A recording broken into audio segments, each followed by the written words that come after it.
जय हिंद दोस्तों, आज हम लोग क्लास 10th के इंग्लिश के chapter number 1 a letter to God के का समरी हम लोग अच्छे से समझेंगे। क्योंकि अगर कोई भी क्वेश्चन अगर हमको आंसर देना है, हम लोगों को मान लीजिए कोई भी क्वेश्चन आता है उसका आंसर देना है, तो सबसे पहले उस चैप्टर का समरी हम लोग को अच्छे से आना चाहिए। तो चैप्टर नंबर 1 है इंग्लिश का ए लेटर टू गॉड। इसके एडाप्टर कौन है? जीएल फ्यून्स इसके एडाप्टर है। ये कहानी कहाँ से शुरुआत होती है? इस कहानी में एक किसान है जिसका नाम है लेंचो। लेंचो एक पहाड़ी पर उसका घर है, पहाड़ पर केवल इकलौता घर है लेंचो का। लेंचो के अलावा उसके आस पड़ोस पर कोई घर नहीं है। एक पहाड़ी के ऊंचली सिरे के निचले भाग पर लेंचो का घर स्थित है। लेंचो के परिवार में उसकी पत्नी और उसके बच्चे और लेंचो स्वयं, इनके अलावा और उसके घर में कोई नहीं है। तो लेंचो एक दिन अपने खेत में जाकर के खड़ा होता है। लेंचो ने मक्के की खेती की है। लेंचो का खेत इस बार बहुत अच्छे से खेती उसका हुआ है। लेंचो की फसल लगभग तैयार है। लेंचो जब खेत में खड़ा होता है तो लेंचो अपने फसलों को देखता है, फूलों को देखता है, पौधों को देखता है, उनके दानों को देखता है। लेंचो बहुत ज्यादा प्रसन्न होता है। लेंचो भगवान से कहता है, भगवान इस बार हमारी फसल तो बहुत अच्छी हुई है, बस केवल हमारी फसल को इस बार एक मूसलाधार बारिश की आवश्यकता है। यह केवल एक बौछार ही हो जाए तो इस बार उसका फसल बहुत अच्छा रहेगा। लेंचो इसी आशा में रहता है कि बारिश जरूर होगी। लेंचो इसी आशा के साथ उत्तर पूर्व की तरफ ऐसे देखता है। उत्तर पूर्व की तरफ से लेंचो को ऐसा प्रतीत होता है कि बादल आ रहे हैं, वर्षा लेकर आ रहे हैं। तो लेंचो बहुत प्रसन्न होता है, उसको लगता है कि आज वर्षा होगी। लेंचो का जो बड़ा लड़का था वह खेत में काम कर रहा था और जो छोटा लड़का था वह घर के पास ही खेल रहा था। शाम का वक्त लेंचो की पत्नी लेंचो को और अपने बच्चों को बुलाती है, कहती आ जाओ सभी लोग, भोजन तैयार है। लेंचो भगवान से प्रार्थना करता है, कहता भगवान जिस प्रकार से मुझे लग रहा है कि आज बारिश होगी, अच्छी सी बारिश हो जाए। लेंचो और उसके बच्चे सभी लोग बैठ करके खाना खाते हैं। खाना खा रहे होते हैं, तभी लेंचो को एहसास होता है, ऐसा प्रतीत होता है कि बारिश गिर रहे हैं। लेंचो बारिश की बूंदों को अपने शरीर पर महसूस करने की, क्योंकि लेंचो इतना ज्यादा खुश हो गया था वर्षा के आने से कि लेंचो वर्षा को अपने शरीर पर फील करने के लिए वो फील्ड में आता है, अपने खेत में आता है और लेंचो ऐसे दोनों हाथ फैलाता है और बारिश को अपने शरीर पर स्पर्श करने के लिए बहुत ज्यादा प्रसन्न होता है।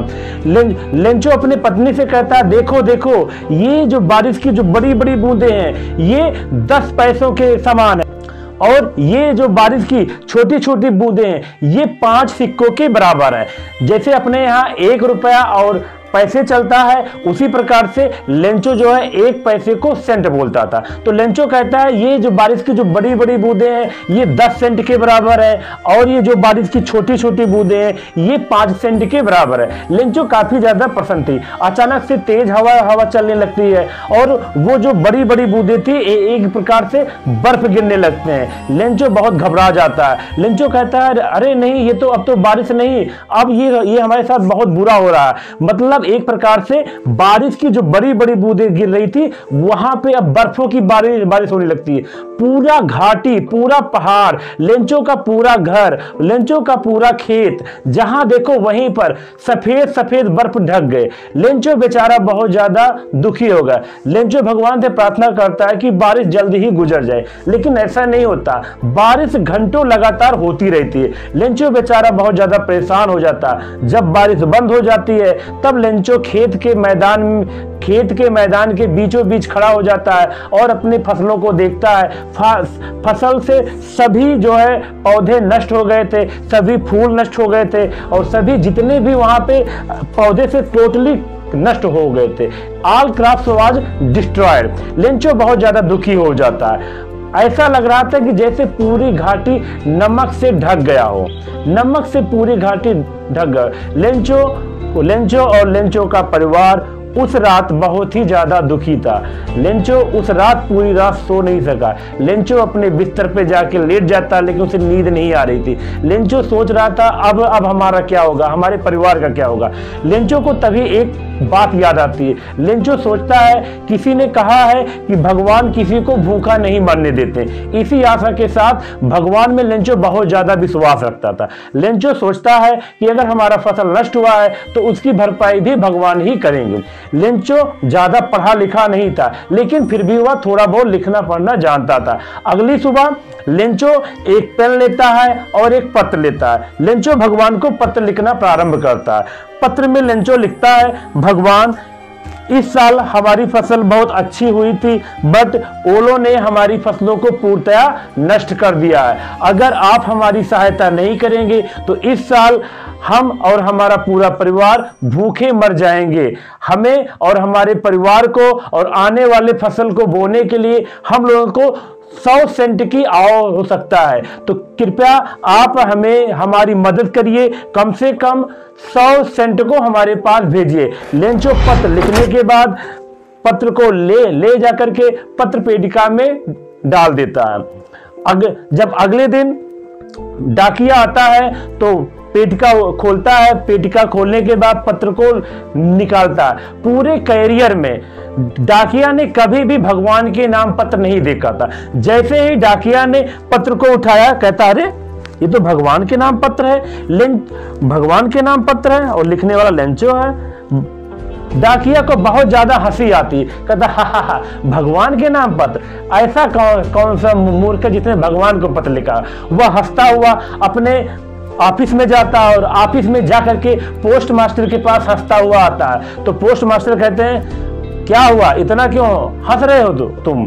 तो कहता है साहब देखिए किसी ने भगवान के नाम पे पत्र लिखा।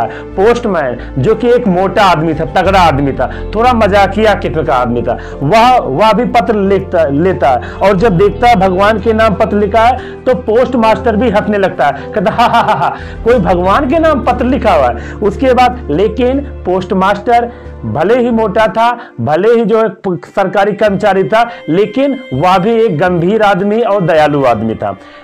वह पत्र को ऐसे जो है मेज पर थपथपाता है। उसके बाद कहता है क्या विश्वास है, यानी कि उसकी हंसी, पोस्ट मास्टर की हंसी उसी वक्त गायब हो जाता है। कहता इतना विश्वास, आज के समय में भी भगवान में कोई इतना विश्वास रखता है, काश हमारी भी भगवान में इतनी ज्यादा आस्था होती, विश्वास होता। तो पोस्ट मास्टर ने सोचा लेंचो का विश्वास भगवान में बना रहे, इसलिए हम लोगों को लेंचो की मदद करनी चाहिए। लेंचो पोस्टमैन से और अपने ऑफिस के कर्मचारियों से कहता है, सभी लोगों से कहता है पोस्ट मास्टर कि हमें लेंचो की सहायता करनी चाहिए। तो सभी लोग अपनी सैलरी से थोड़ा थोड़ा भाग लेंचो को देने के लिए सहमत हो जाते हैं। तो पोस्ट मास्टर सभी से पैसे इकट्ठा करके टोटल 70 पैसे इकट्ठा होते हैं, क्योंकि 100 सेंट सभी लोगों के लिए एक साथ इकट्ठा करना इतना ज्यादा पॉसिबिलिटी नहीं थी। तो सभी लोगों ने जब चंदा आपस में मिलाया तो टोटल 70 सेंट टोटल उन लोगों के पास इकट्ठे हो गए। पोस्ट मास्टर ने उस धन को, 70 पैसों को उसी लिफाफे में पैक किया और पैक करने के बाद केवल उसमें एक सिग्नेचर कर दिया, GOD गॉड। इसलिए सिग्नेचर किया ताकि लेंचो को ये लगे कि ये पैसा जो है भगवान ने भेजा है और लेंचो का भगवान में विश्वास भी बना रहे। तो पोस्ट मास्टर उसी लेंचो के पते पर वो पैसे भेज देता।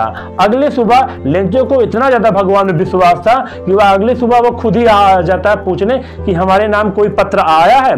तो डाकिया जो था कहता हाँ आपके नाम पत्र आया है। तो डाकिया वह लिफाफा लेंचो को दे देता। लेंचो लिफाफा लेकर के जैसे बाहर आता है तो पोस्टमैन और जो पोस्ट ऑफिस के जो कर्मचारी थे वह यह देखना चाहते थे कि लेंचो क्या सचमुच में कोई आश्चर्य होता है कि नहीं होता। लेंचो का भाव देखना चाहते थे, इसीलिए सभी लोग खिड़की से देखते हैं। लेंचो को पैसे पकड़ के कोई आश्चर्य नहीं होता, यानी कि इतना ज्यादा संतुष्ट था लेंचो कि उसको कन्फर्म था कि पैसा तो भगवान हमें भेजेंगे।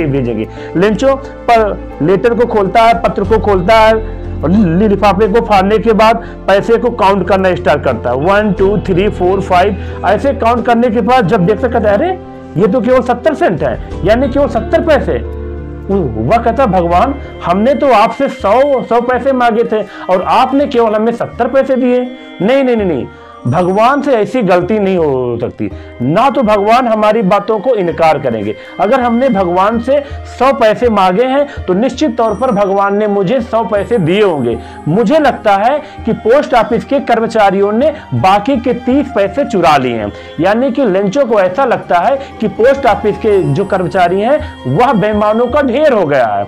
तो इसीलिए लेंचो को बहुत ज्यादा गुस्सा आता है। लेंचो कहता है अब हम भगवान को फिर से पत्र लिखेंगे। लेंचो उसी वक्त फिर से जाता है ऑफिस में, एक पत्र मांगता है और स्टाम्प मांगता है। उसके बाद लिखना प्रारंभ करता है। लिखता है, इस बार लिखता है भगवान हमने जो आपसे 100 पैसे मांगे थे उसमें से केवल मुझे 70 पैसे ही मिले हुए हैं। भगवान मुझे 100 पैसों की सख्त जरूरत है। मुझे बाकी के जो 30 पैसे बचे हैं वो भी आप मुझे भेजिए, किंतु वो पैसे जो है आप मुझे इस बार डाक से मत भेजना, क्योंकि डाक का जो अड्डा है ये एक प्रकार से बेईमानों का ढेर हो गया। क्योंकि पोस्ट ऑफिस के जितने भी कर्मचारी हैं वह क्या हो गए, वह पूर्णतः बेईमान हो गए हैं। इतना कहने के बाद, इतना लिखने के बाद लेंचो उस पत्र को पत्र पेटिका में डाल देता है। अगले दिन जब डाकिया पत्र को उठाता है और लेकर के पोस्ट मास्टर के पास जाता है तो पोस्ट मास्टर और उनके कर्मचारी उस पत्र को पढ़ते हैं और उन लोगों को बहुत ज्यादा दुख होता है। तो दोस्तों ये था हम लोगों का ए लेटर टू गॉड का समरी। तो हम उम्मीद करते हैं कि आप लोगों को ये ए लेटर टू गॉड का समरी अच्छे से समझ में आ गया होगा। अगर आप लोगों को ए लेटर टू गॉड का समरी अच्छे से समझ में आ गया होगा तो जितने भी क्वेश्चन आंसर हैं टोटल इसी समरी पर डिपेंड है। हम कल के वीडियो में आप लोगों को चैप्टर 1 का ए लेटर टू गॉड का इसी के सभी क्वेश्चन आंसर को सॉल्व करके बताएंगे। तो आप लोग हमारे साथ बने रहिए। हम उम्मीद करते हैं कि आप लोगों को आज की जानकारी बहुत अच्छी लगी होगी। मिलते हैं कल के वीडियो में, तब तक के लिए जय हिंद।